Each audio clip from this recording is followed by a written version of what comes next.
In today's video, I'm going to teach you how to change the thousands and decimal separators in Google Sheets, a skill that's essential if you're dealing with data sets that require specific number formats, especially when collaborating internationally.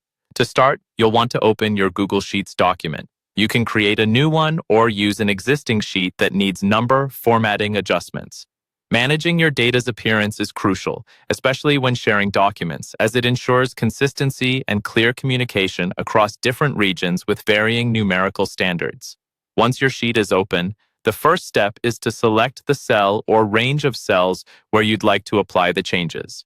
By highlighting these cells, you'll ensure that only the intended portion of your dataset gets the new formatting. Just click and drag if you need to select a larger area. Taking this step first helps maintain the structure of your worksheet without accidentally altering unrelated data. Next, look towards the top of the screen and click on the Format menu.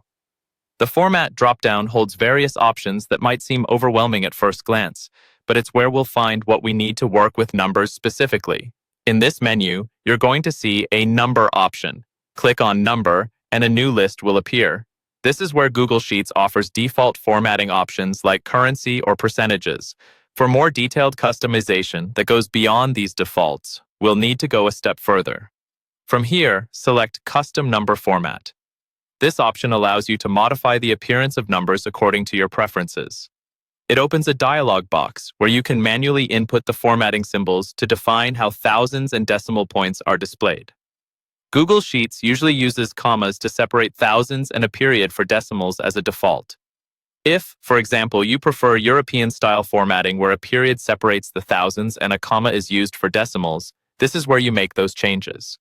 Simply type the desired format into the input field.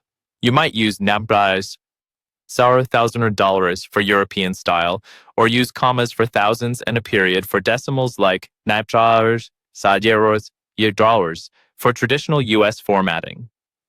After you've set your desired format, make sure to click Apply. This action finalizes your changes and updates all the selected cells to the new format. And remember, if you decide you want to try a different format, or if your data changes, you can always repeat this process. Just go back into Format, choose Number, and then Custom Number Format to make further adjustments. Playing around with these settings can really help understand what's possible and tailor the spreadsheet to your exact needs. That sums it up for changing number formats in Google Sheets.